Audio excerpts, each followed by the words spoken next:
السلام علیکم ویورز، کیسے ہیں آپ سب؟ امید ہے خیریت سے ہوں گے۔ میں ہوں اسما نذیر اور آپ کو اپنے چینل خواتین ڈائجسٹ ورلڈ میں خوش آمدید کہتی ہوں۔ اس کے کمرے کی کھڑکی صحن کی جانب کھلتی تھی۔ وہ بچوں کے ہوم ورک کی کاپیوں کا ڈھیر اٹھا کر گھر لے آئی تھی۔ دوپہر کو اس نے اسکول سے واپسی پر کچھ دیر سستا لیا تھا اور اب وہ ساری کاپیاں اٹھائے ہوئے صحن میں چلی آئی تھی۔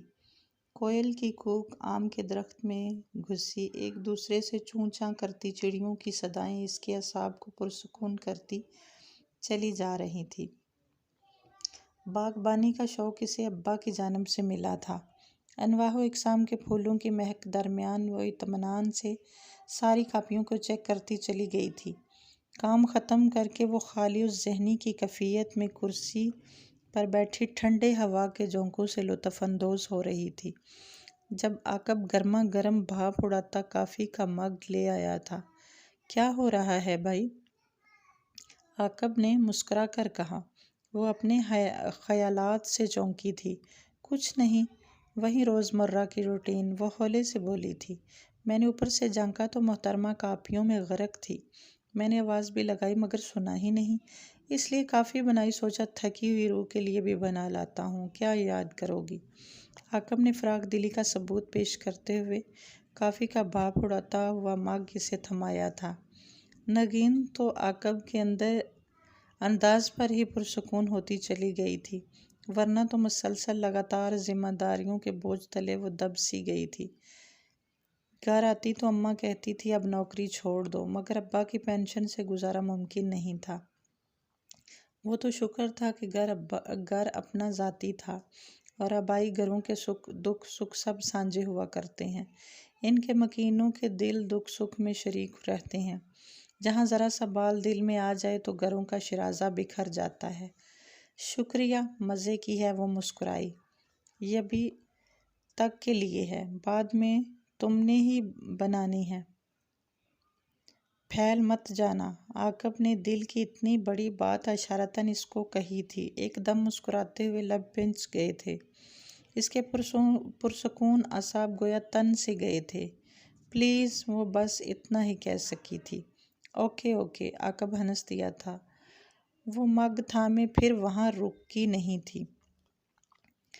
کمرے میں پھیلے ہوئے سناٹے کو موبائل کی مترنم گھنٹی نے ایک دم سے توڑ دیا تھا۔ وہ جو رات کے وقت سونے کی تیاری میں جٹی ہوئی تھی، اس وقت اچانک ہی فون کی گھنٹی نے اپنی جانب متوجہ کر لیا تھا۔ فون پر جبین آپی کا نام دیکھ کر اس کی دن بھر کی کلفت میں مزید اضافہ ہوا تھا۔ ایک دم ہی یاسیت اور قنوطیت سے اس پر زوردار انداز سے حملہ کیا تھا۔ پہلے تو اس نے سوچا تھا کہ فون آف کر کے رکھ دوں سائیڈ پر اور سوتی بن جائے، مگر جانتی تھی کہ جبین کا فون نہ اٹھایا تو پھر گھر میں ہی ایک ہنگامہ اٹھا دے گی۔ اس نے اپنا اعصابی تناؤ کم کرنے کے لیے گہرا سانس لیا اور فون اٹھایا۔ ہیلو نگین۔ دوسری جانب نگین اسلام کے جواب میں جبین کی سسکیاں سنائی دی تھیں۔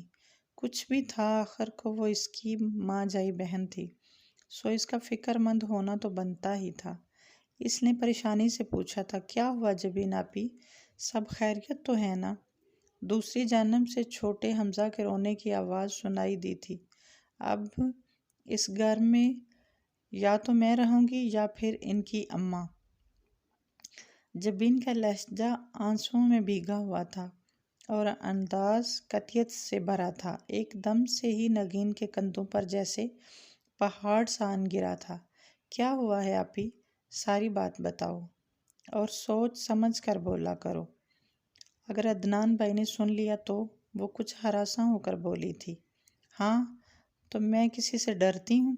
سنتے ہیں تو ہزار بار سن لیں، میں تو ان کے منہ پر کہتی ہوں۔ زندگی تماشا بنا کر رکھ دی ہے، بس تم ابا سے کہو کہ آ کر ابھی مجھے لے جائیں، یا پھر عاقب سے بولو، جبین آپا نے تیز تیز چلاتے ہوئے کہا تھا۔ آواز اتنی اونچی تھی کہ نگین کے ریسیور کان سے ہٹانا پڑا تھا۔ اس وقت ابا کو پریشان کرنا مناسب نہیں ہے، اور میں اب رات کے وقت چھت پر جا کر عاقب کو اٹھانے بلانے سے تو رہی۔ ایسی بھی کیا آفت ہے؟ دوسری طرف سے نگین کی بات کو حسب معمول سے نظر انداز کر دیا گیا۔ مفت کے مشورے اپنے پاس ہی رکھو، خود تو مزے میں جی رہی ہو، تمہیں تو بہنوں کا گھر آنا پہلے ہی کھٹکتا ہے۔ جبین نے کھٹاک سے فون بند کر دیا تھا، اور جبین کے اس لفظ میں الجھی وہ مزے میں جی رہی ہے، نگین سوچ رہی تھی کہ صبح سویرے کچن کے کام نپٹا کر گھر کا جھاڑو پونچھا کر کے وہ جاب پر چلی جاتی تھی۔ سارا دن بچوں کی چخ چخ اور ان کے والدین کی ان گنت شکایات اور مطالبات، چند ہزار کے لیے پرنسپل صاحبہ اس کا خون اچھی طرح نچوڑتی تھی۔ کئی بار تو عزت نفس پر آتی تھی ٹھیس کی وجہ سے وہ سخت بد دل ہو جاتی تھی، مگر جانتی تھی کہ ابا کی پینشن میں اور اماں تو گزارا کر ہی لیتی، مگر آئے دن بہنوں کے چکروں کی وجہ سے سارا بجٹ خراب ہو جاتا تھا۔ اس نے تو دل میں ارادہ باندھ رکھا تھا کہ شادی کے بعد ادھر کا رخ ہی نہیں کرے گی، کہ وہ اماں کے لیے فکر مندی کا سبب نہیں بن سکتی تھی۔ گھر آ کر وہ اماں کا ہاتھ بٹاتی اور شام کو بچے ٹیوشن کے لیے دمکتے تھے۔ اس کا موڈ خواہ کیسا ہی ہوتا، وہ تو بس ایک لگی بندی زندگی کی قیدی بن کر رہ گئی تھی۔ اس کے شوق تو کچھ بھی نہ تھے، زیادہ سے زیادہ ایک اچھی کتاب کا مطالعہ یا پھر اماں کے ساتھ بیٹھ کر ماضی کی گپ شپ کرنا۔ وہ سوچ رہی تھی کہ جبین کا فون بند کر دینا کسی بڑے خطرے کا اعلان تھا۔ وہ سر تھامے وہیں بیٹھی ششوپنج کا شکار تھی کہ کیا کرے، اب وہ مرتی کیا نہ کرتی۔ اپنی کتاب ایک طرف رکھتے ہوئے قدرے بیزاری سے کمرے سے نکلی تھی۔ اس نے دھیرے دھیرے قدم اٹھاتے ہوئے اماں ابا کے کمرے کی طرف جھانکا تھا، مگر وہاں ہنوز خاموشی کے بادل چھائے ہوئے تھے۔ سیڑھیوں کے پاس کھڑی قدرے ششوپنج کا شکار ہو چکی تھی کہ کیا کرے، اس وقت عاقب کے کمرے میں جانا مناسب ہوگا؟ ابھی وہ اسی ششوپنج کے درمیان کھڑی تھی کہ اوپر سے آہٹ محسوس ہوئی تھی۔ وہ آہٹ محسوس کر کے جھٹ سیڑھیاں چڑھ گئی تھی۔ اندازہ تو ہو ہی رہا تھا کہ جبیں دھماکہ کر چکی ہے۔ اس کے منع کرنے کے باوجود بھی عاقب اپنے الجھے ہوئے بالوں میں انگلیاں گھماتے ہوئے کمرے سے نکلا تھا۔ صاف ظاہر ہو رہا تھا کہ اس کی نیند خراب ہو چکی ہے اور وہ اب بیگانوں کے بوجھ لادنے کی تیاری میں ہے۔ نگین کو عاقب کی یہی بات بہت بری لگتی تھی۔ اس بندے کو انکار کرنا تو آتا ہی نہیں تھا۔ ابھی نوکری سے تھک ہار کر سویا ہوگا، کیا ضرورت تھی حامی بھرنے کی؟ کہہ دیتا کہ بی بی ٹک کر اپنے گھر بیٹھو۔ یہی سوچتے اس کی اور عاقب کی نگاہوں کا تصادم ہوا تھا۔ رات کے اس گمبھیر خاموشی بھرے لمحوں میں بھی عاقب کی نگاہ اس پر پڑی تو اس کی نگاہوں میں محبت کے جگنو چمک اٹھے تھے۔ وہ نظر چرا گئی تھی۔ کدھر جا رہے ہو؟ وہ سوالیہ ہوئی تھی۔ جانتے ہوئے کیوں انجان بن رہی ہو؟ تمہاری اتنی تعریف سن چکا ہوں اب تک۔ آپا کا بس چلتا تو فون سے نکل تک کر تمہارا کیما بنا دیتی، عاقب ہلکے پھلکے انداز میں کہہ رہا تھا۔ پھر اب وہ پریشانی سے پوچھ رہی تھی، اماں کو جگاتا ہوں، اوپر لے آتے ہیں، صبح انکل کے جانے کے بعد ہی بتاتے ہیں تمہاری امی کو۔ وہ منصوبہ بنا رہا تھا۔ وہ قدرے ہلکی پھلکی ہو گئی تھی۔ اس وقت آدھی رات کو تماشا نہیں چاہتی تھی۔ پریشانی برے وقت کو لاتی ہے۔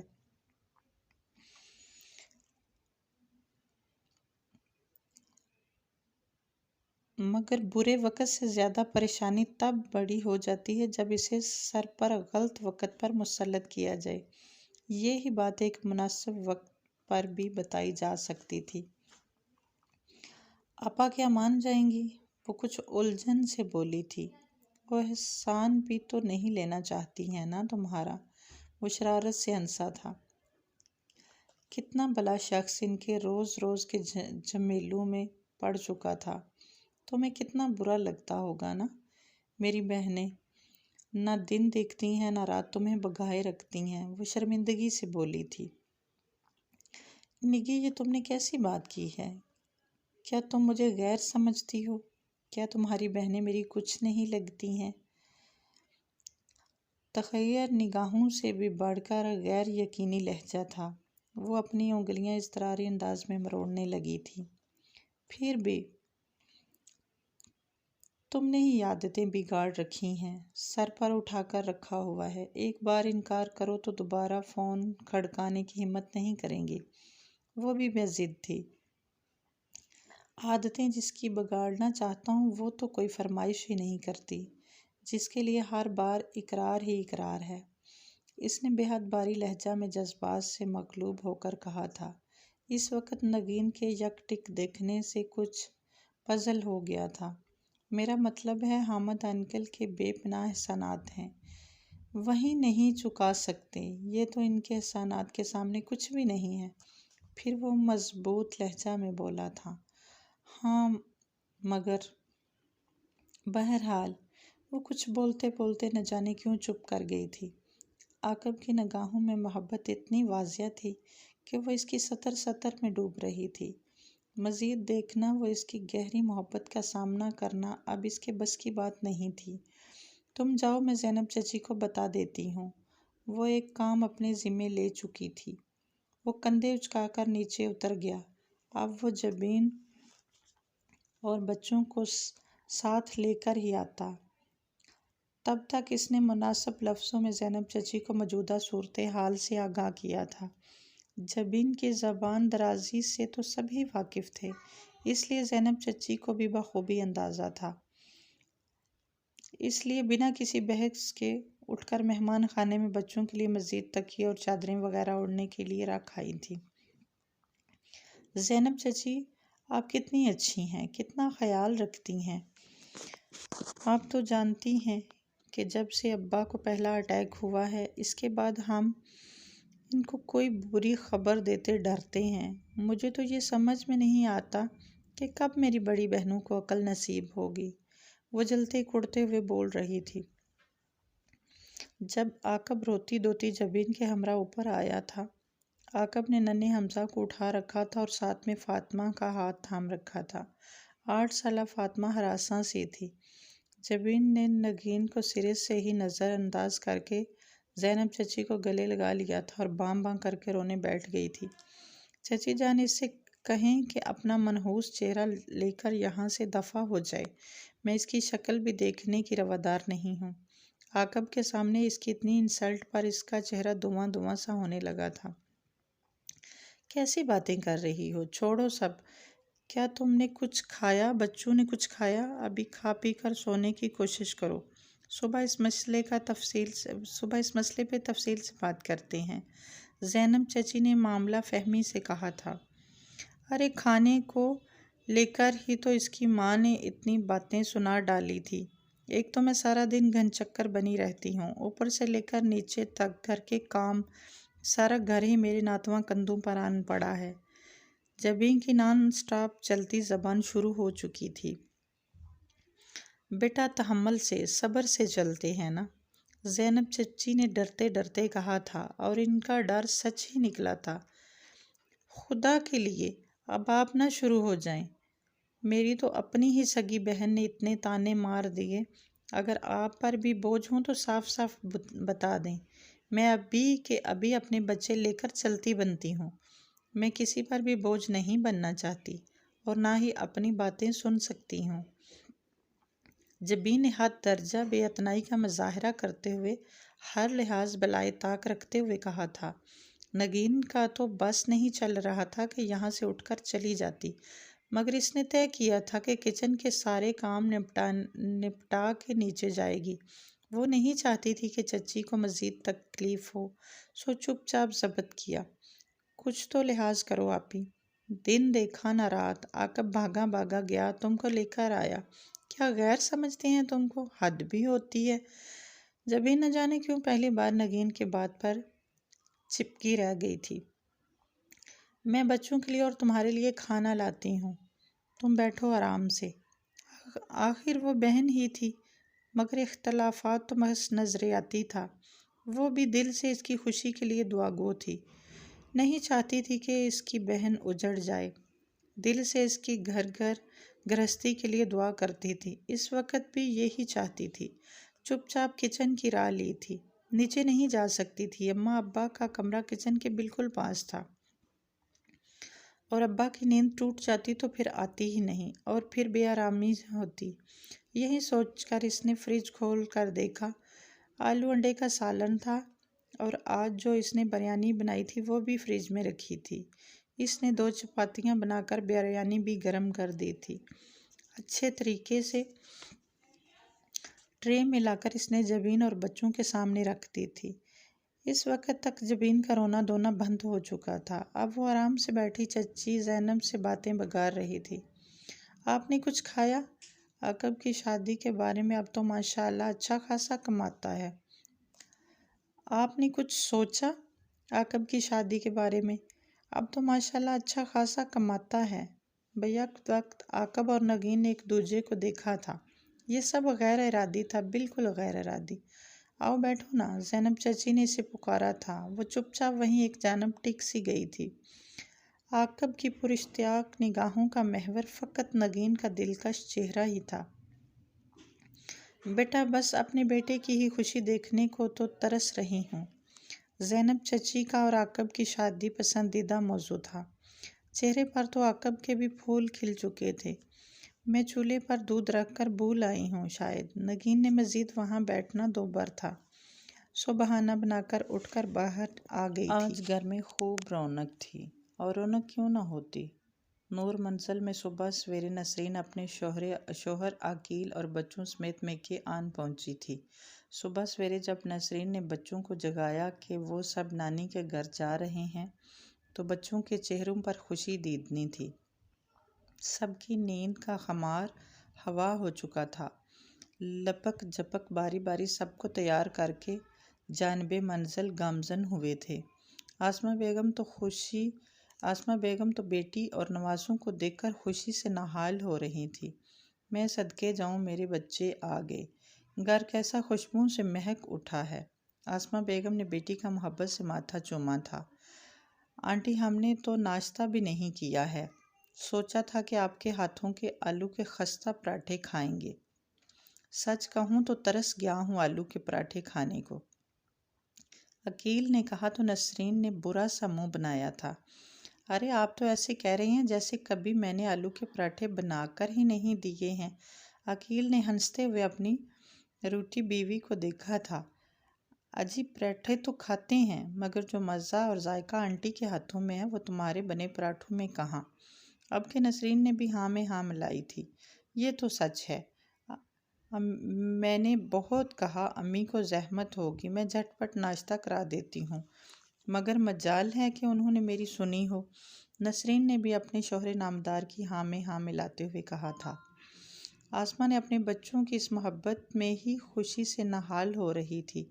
ایسا کرو نسرین، تم فون کر کے جبین کو بھی بلا لو، وہ بھی آ جائے تو مزید رونق ہو جائے گی۔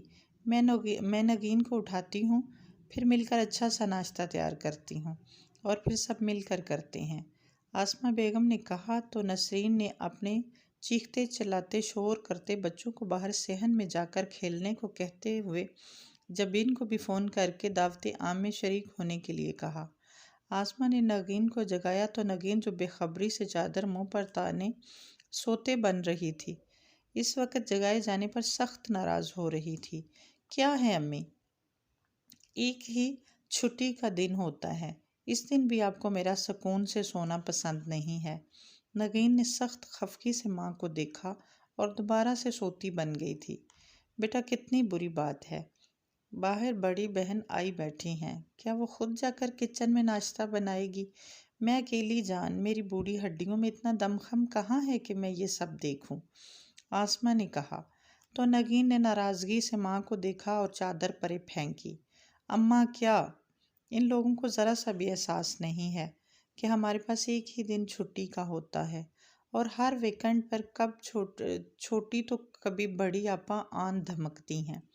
کسی ایک چھٹی والے دن ہمیں بھی موقع دیا کریں کہ کبھی اپنے گھر ڈھنگ کا کھانا ہی کھلا دیں۔ مجال ہے کہ کبھی غلطی سے بھی دعوت دی ہو۔ نگین جو منہ میں آیا بولتی چلی گئی۔ آسمہ بیگم جانتی تھی کہ بیٹی جو کچھ کہہ رہی ہے 100% درست ہے، مگر وہ اس پر تھی بہت خوش رہا کرتی تھی اس کہ ان کی بچیاں اپنے گھروں میں خوش ہیں، آباد ہیں، دوسرا یہ بھی تھا کہ وہ کچھ دیر دلا تو نہیں سکتی تھی، سفید پوشی کا بھی بھرم ہوا کرتا ہے، تو کم از کم اتنا تو کر سکتی تھی کہ جب بچیاں اپنے شوہر اور بچوں کے ساتھ گھر آئیں تو ان کو اچھا کھلا پلا سکیں۔ بری بات ہے بیٹا، بہنیں بہت مان سے گھر آتی ہیں، ان کے آنے سے کون سا گھر میں رزق کم ہوتا ہے؟ وہ اپنا رزق خود لے کر آتی ہیں، بلکہ میں تو نسرین سے کہا ہے کہ جبین کو بھی بلا لے، اسے معلوم ہوگا کہ بڑی آئی ہے اور ایک قدم دور اس کا گھر ہے، تو اسے نہیں بلایا تو اسے برا محسوس ہوگا۔ ماں کی بات سن کر نگین کا موڈ مزید خراب ہو گیا تھا۔ اماں، یہ سب آپ کی دی ہوئی ڈھیل کا ہی نتیجہ ہے۔ وہ منہ بسورے واش روم میں گھس گئی تھی۔ فریش ہو کر باہر نکلی تھی، اس نے دیکھا اماں آلو ابالنے کے لیے چولہے پر رکھ چکی تھی۔ ایسا کرو عاقب کو جگا دو، وہ جا کر دہی اور ساتھ میں دوپہر کے لیے سبزی لا دے۔ اس نے مارے باندھے لاؤنج سے گزرتے ہوئے بہنوئی اور بہن کو سلام کیا اور سیڑھیاں چڑھ کر چھت کی راہ لی تھی۔ اوپر والا پوشن زینب چچی کا تھا۔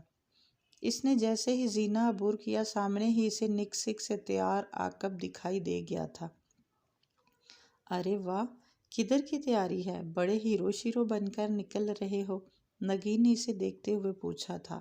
اب نظر نہ لگا دینا، عاقب نے بھی بظاہر خفگی سے کہا تھا، مگر اس دان پان سی دودیا رنگت والی لڑکی کو بہت دھیان سے دیکھا تھا۔ عاقب کی بات پر اس نے بے ساختہ ہی کہکا لگایا تھا، میں کیوں نظر لگانے لگی؟ حد ہو گئی، میں اس لیے آئی تھی کہ امی نیچے بلا رہی ہیں، کچھ ضروری سامان منگوانا ہے، نگین نے کہا تو عاقب نے اپنے بالوں کو انگلیوں سے سنوارتے ہوئے کہا، اوکے میں آتا ہوں۔ عاقب کی سعادت مندی کی تو وہ شروع سے ہی قائل تھی۔ اس نے کبھی بھی امی کے کسی کام کے لیے عاقب کے ماتھے پر کوئی شکن نہ دیکھی تھی۔ وہ خوش دلی سے بڑھ چڑھ کر اس کے سارے کام کرتا تھا۔ ارے نگین بیٹی، صبح ہی صبح آ گئی، آؤ بیٹھو، ناشتہ کر لو۔ کچن سے زینب چچی نے اسے دیکھ کر ناشتے کی آفر کی تھی۔ ناشتے سے اٹھتی ہوئی آملیٹ کی مہک بتا رہی تھی کہ زینب چچی اپنے ہاتھوں کا جادو جگا چکی ہیں۔ نہیں چچی جان، اصل میں آپا آئی ہوئی ہیں تو میری تو دوڑیں لگی ہوئی ہیں، نگین نے منہ بنا کر جواب دیا تھا۔ زینب بیگم ہنستی تھی، جانتی تھی کہ نگین نیند کی کتنی کچی ہے اور ایک چھٹی والے دن وہ دوپہر کے لیے ہی جاگتی تھی، مگر اس کے بعد ماں کو کسی بھی کام کو ہاتھ نہ لگانے دیتی تھی، مگر ایسا موقع اسے شاذ و نادر ہی میسر ہوتا تھا۔ تب جب کبھی نسرین آپی کی آمد نہ ہوتی یا جبین کی ساس بیمار ہوتی، وہ دونوں نہ آتی تھی، تو بقول نگین راوی چین ہی چین لکھتا تھا، لیکن جب وہ آن دھمکتی تو سارا دن ہی بہنوں کی نظر ہو جایا کرتا تھا۔ آج کا دن بھی کچھ ایسا ہی تھا، وہی رونق، وہی چہل پہل تھی۔ دسترخوان پر ناشتہ لگ چکا تھا، جبین آ چکی تھی بقول نگین کے۔ جبین کی جناتی کہہ کے بتا دیتے تھے کہ جبین کے گھر میں انٹری ہو چکی ہے۔ جبین کے بچے بار بار اچک اچک کر کباب پلیٹ سے اٹھانے کی کوشش میں ہلکان ہو رہے تھے۔ نگین دسترخوان لگا رہی تھی، اسے شدید گفت ہو رہی تھی۔ دونوں بہنیں تو مزے سے لطف اندوز ہوں گی، مگر وہ جی میں ہلکان ہو رہی تھی۔ نیند کا خمار تو ٹوٹ چکا تھا، مگر کسل مندی طاری تھی، اور اس پر ان باگڑ بلو بچوں نے تنگ کر رکھا تھا۔ اس نے ایک زوردار چامپڑ درمیان والے اسد کو رسید کیا تھا۔ اسد نے منہ کھول کر گلا پھاڑ پھاڑ کر رونا شروع کر دیا تھا۔ ہائے ہائے میرے لال، کیا ہوا؟ جبین نے اچانک جناتی کہکوں کو بریک لگا کر فکر مندی سے اپنے لاڈلے سپوت سے پوچھا تھا۔ خالہ نے مارا ہے، وہ رونا بھول بھال کر شکایت کرتے ہوئے بولا تھا۔ جبین نے تیز نگاہوں سے بہن کو دیکھا۔ نہ ایسا کیا قصور کیا میرے بچے نے؟ آج تک میں نے اسے ہاتھ نہیں لگایا اور تم نے اسے سیدھا تھپڑ لگا دیا۔ جبین نے تیز لہجے میں سرزنش کرتے ہوئے بہن سے پوچھا تھا۔ اگر آپ نے ہی تھپڑ لگا دیا ہوتا تو آج مجھے یہ تھپڑ نہ لگانا پڑتا۔ گندے ہاتھوں سے کباب اٹھا رہا تھا، کم از کم ان کے منہ ہاتھ تو دھلوا کر لاتی۔ نگین حد درجہ نفاست پسند تھی۔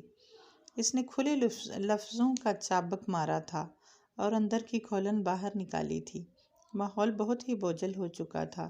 جبین کو اپنی بڑی بہن کے سامنے سبکی محسوس ہو رہی تھی۔ اماں دیکھ رہی ہیں، آپ کی بیٹی کو ہمارا آنا اب گراں گزرنے لگا ہے۔ جبین کا لہجہ بھیگا ہوا تھا۔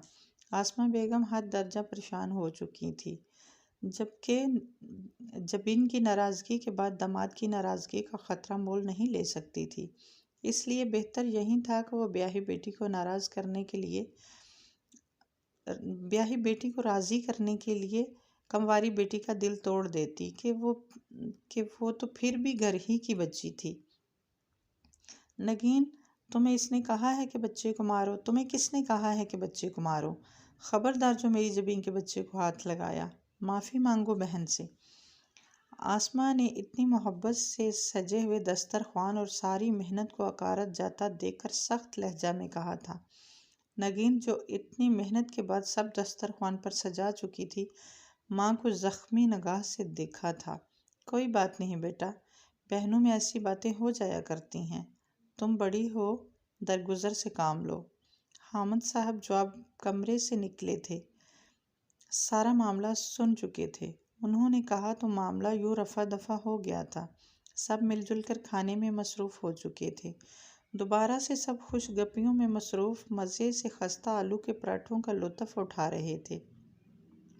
ساتھ میں سادہ بلدار پراٹھے اور کباب بھی تھے۔ نگین نے رات کا آلو قیمہ بھی ساتھ رکھ لیا تھا، مگر اب خود اس کا دل ملول سا ہو چکا تھا، اس لیے خاموشی سے چائے بنانے کچن میں آ گئی تھی۔ عاقب بازار سے سارا سودا صرف لا کر کچن میں رکھ رہا تھا۔ اس نے دیکھا تو نگین نے جھٹ سے اپنے آنسو صاف کر لیے، مگر عاقب سے یہ منظر چھپ نہ سکا۔ سنو، عاقب نے پکارا تو اسے براہ راست اس کی آنکھوں میں جھانکنا ہی پڑا تھا۔ یہ حلوہ پوری میں تمہارے لیے لایا ہوں، عاقب نے ایک الگ شاپر سے اس کو تھماتے ہوئے کہا۔ تو نہ جانے کیوں کچھ الگ سے محسوسات نے نگین کے دل کے تاروں کو چھوا تھا۔ عاقب کو معلوم تھا کہ وہ کتنی ندیدی بن جاتی تھی حلوہ پوری کو دیکھ کر، اس لیے وہ بازار سے اس کے لیے لایا تھا۔ کیا بات ہے نگین، کسی نے کچھ کہا ہے؟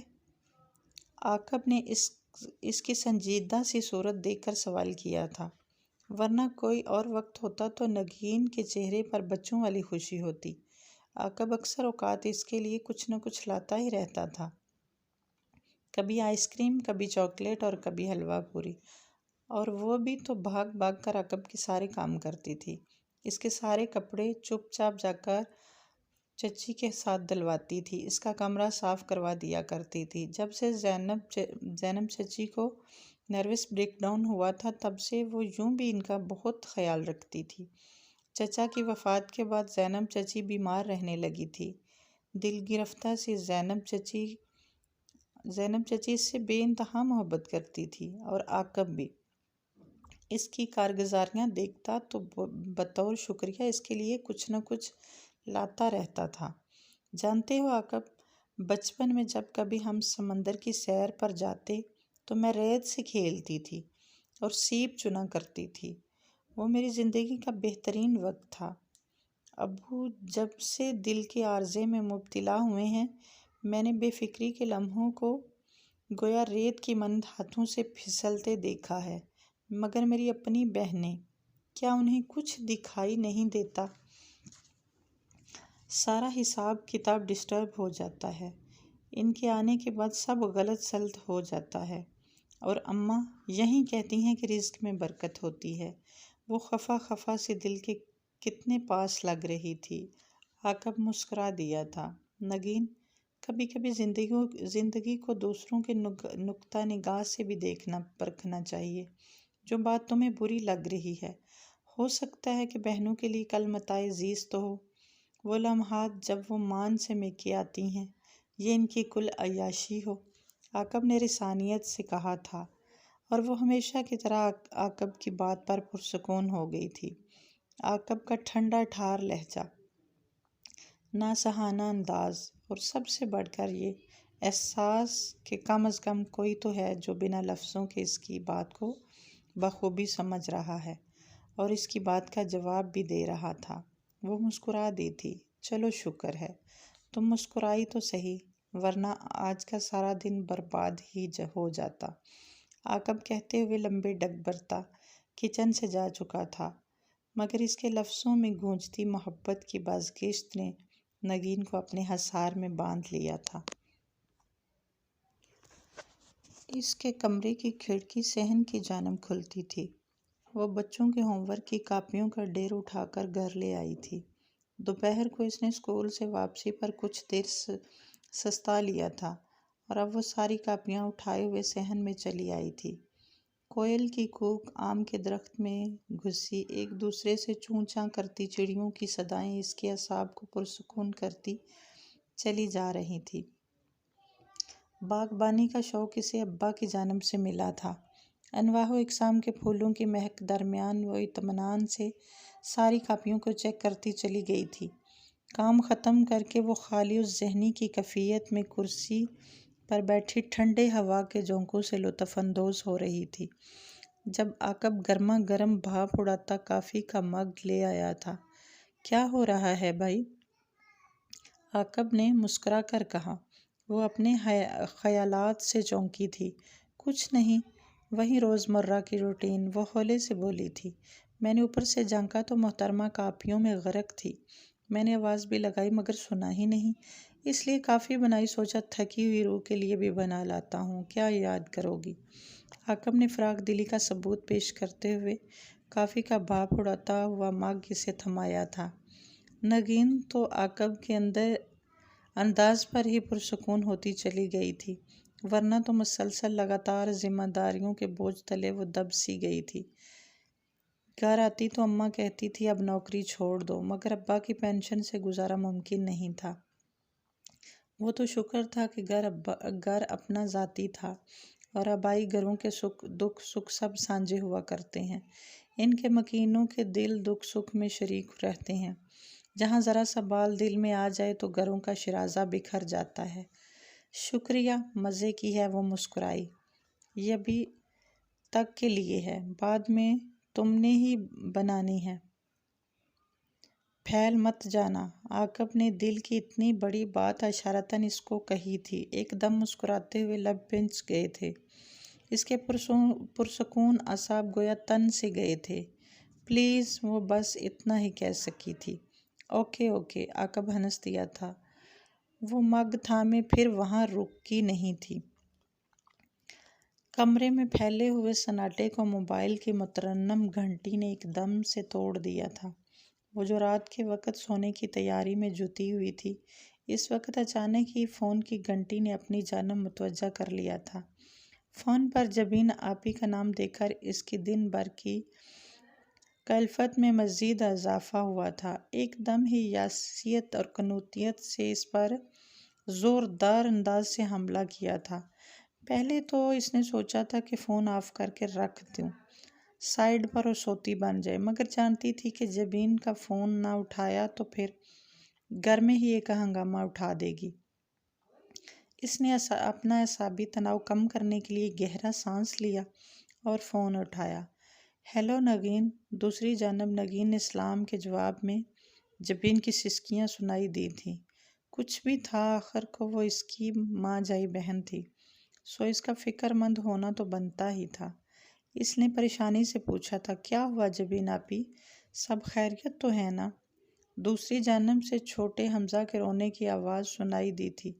اب اس گھر میں یا تو میں رہوں گی یا پھر ان کی اماں۔ جبین کا لہجہ آنسوؤں میں بھیگا ہوا تھا اور انداز قطعیت سے بھرا تھا۔ ایک دم سے ہی نگین کے کندھوں پر جیسے پہاڑ سا آن گرا تھا۔ کیا ہوا ہے آپی، ساری بات بتاؤ اور سوچ سمجھ کر بولا کرو۔ اگر عدنان بھائی نے سن لیا تو؟ وہ کچھ ہراساں ہو کر بولی تھی۔ ہاں تو میں کسی سے ڈرتی ہوں؟ سنتے ہیں تو ہزار بار سن لیں، میں تو ان کے منہ پر کہتی ہوں۔ زندگی تماشا بنا کر رکھ دی ہے، بس تم ابا سے کہو کہ آ کر ابھی مجھے لے جائیں، یا پھر عاقب سے بولو، جبین آپا نے تیز تیز چلاتے ہوئے کہا تھا۔ آواز اتنی اونچی تھی کہ نگین کے ریسیور کان سے ہٹانا پڑا تھا۔ اس وقت ابا کو پریشان کرنا مناسب نہیں ہے، اور میں اب رات کے وقت چھت پر جا کر عاقب کو اٹھانے بلانے سے تو رہی۔ ایسی بھی کیا آفت ہے؟ دوسری طرف سے نگین کی بات کو حسب معمول سے نظر انداز کر دیا گیا۔ مفت کے مشورے اپنے پاس ہی رکھو، خود تو مزے میں جی رہی ہو، تمہیں تو بہنوں کا گھر آنا پہلے ہی کھٹکتا ہے۔ جبین نے کھٹاک سے فون بند کر دیا تھا، اور جبین کے اس لفظ میں الجھی وہ مزے میں جی رہی ہے۔ نگین سوچ رہی تھی کہ صبح سویرے کچن کے کام نپٹا کر گھر کا جھاڑو پونچھا کر کے وہ جاب پر چلی جاتی تھی۔ سارا دن بچوں کی چخ چخ اور ان کے والدین کی ان گنت شکایات اور مطالبات، چند ہزار کے لیے پرنسپل صاحبہ اس کا خون اچھی طرح نچوڑتی تھی۔ کئی بار تو عزت نفس پر آتی تھی ٹھیس کی وجہ سے وہ سخت بد دل ہو جاتی تھی، مگر جانتی تھی کہ ابا کی پینشن میں اور اماں تو گزارا کر ہی لیتی، مگر آئے دن بہنوں کے چکروں کی وجہ سے سارا بجٹ خراب ہو جاتا تھا۔ اس نے تو دل میں ارادہ باندھ رکھا تھا کہ شادی کے بعد ادھر کا رخ ہی نہیں کرے گی، کہ وہ اماں کے لیے فکر مندی کا سبب نہیں بن سکتی تھی۔ گھر آ کر وہ اماں کا ہاتھ بٹاتی اور شام کو بچے ٹیوشن کے لیے دمکتے تھے۔ اس کا موڈ خواہ کیسا ہی ہوتا، وہ تو بس ایک لگی بندی زندگی کی قیدی بن کر رہ گئی تھی۔ اس کے شوق تو کچھ بھی نہ تھے، زیادہ سے زیادہ ایک اچھی کتاب کا مطالعہ یا پھر اماں کے ساتھ بیٹھ کر ماضی کی گپ شپ کرنا۔ وہ سوچ رہی تھی کہ جبین کا فون بند کر دینا کسی بڑے خطرے کا اعلان تھا۔ وہ سر تھامے وہیں بیٹھی ششوپنج کا شکار تھی کہ کیا کرے، اب وہ مرتی کیا نہ کرتی۔ اپنی کتاب ایک طرف رکھتے ہوئے قدرے بیزاری سے کمرے سے نکلی تھی۔ اس نے دھیرے دھیرے قدم اٹھاتے ہوئے اماں ابا کے کمرے کی طرف جھانکا تھا، مگر وہاں ہنوز خاموشی کے بادل چھائے ہوئے تھے۔ سیڑھیوں کے پاس کھڑی قدرے ششوپنج کا شکار ہو چکی تھی کہ کیا کرے، اس وقت عاقب کے کمرے میں جانا مناسب ہوگا؟ ابھی وہ اسی ششوپنج کے درمیان کھڑی تھی کہ اوپر سے آہٹ محسوس ہوئی تھی۔ وہ آہٹ محسوس کر کے جھٹ سیڑھیاں چڑھ گئی تھی۔ اندازہ تو ہو ہی رہا تھا کہ جبیں دھماکہ کر چکی ہے۔ اس کے منع کرنے کے باوجود بھی عاقب اپنے الجھے ہوئے بالوں میں انگلیاں گھماتے ہوئے کمرے سے نکلا تھا۔ صاف ظاہر ہو رہا تھا کہ اس کی نیند خراب ہو چکی ہے، اور وہ اب بیگانوں کے بوجھ لادنے کی تیاری میں ہے۔ نگین کو عاقب کی یہی بات بہت بری لگتی تھی۔ اس بندے کو انکار کرنا تو آتا ہی نہیں تھا۔ ابھی نوکری سے تھک ہار کر سویا ہوگا، کیا ضرورت تھی حامی بھرنے کی؟ کہہ دیتا کہ بی بی ٹک کر اپنے گھر بیٹھو۔ یہی سوچتے اس کی اور عاقب کی نگاہوں کا تصادم ہوا تھا۔ رات کے اس گمبھیر خاموشی بھرے لمحوں میں بھی عاقب کی نگاہ اس پر پڑی تو اس کی نگاہوں میں محبت کے جگنو چمک اٹھے تھے۔ وہ نظر چرا گئی تھی۔ کدھر جا رہے ہو؟ وہ سوالیہ ہوئی تھی۔ جانتے ہوئے کیوں انجان بن رہی ہو؟ تمہاری اتنی تعریف سن چکا ہوں اب تک۔ آپا کا بس چلتا تو فون سے نکل تک کر تمہارا کیما بنا دیتی، عاقب ہلکے پھلکے انداز میں کہہ رہا تھا۔ پھر اب وہ پریشانی سے پوچھ رہی تھی، اماں کو جگاتا ہوں، اوپر لے آتے ہیں، صبح انکل کے جانے کے بعد ہی بتاتے ہیں تمہاری امی کو۔ وہ منصوبہ بنا رہا تھا۔ وہ قدرے ہلکی پھلکی ہو گئی تھی۔ اس وقت آدھی رات کو تماشا نہیں چاہتی تھی۔ پریشانی برے وقت کو لاتی ہے،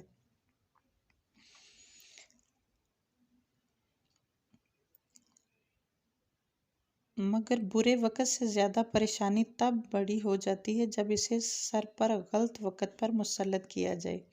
یہی بات ایک مناسب وقت پر بھی بتائی جا سکتی تھی۔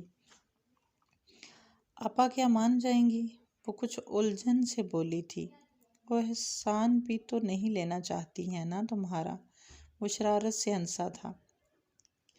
کتنا بھلا شخص ان کے روز روز کے جھمیلوں میں پڑ چکا تھا۔ تمہیں کتنا برا لگتا ہوگا نا؟ میری بہنیں نہ دن دیکھتی ہیں نہ رات، تمہیں بگائے رکھتی ہیں، وہ شرمندگی سے بولی تھی۔ نگی، یہ تم نے کیسی بات کی ہے؟ کیا تم مجھے غیر سمجھتی ہو؟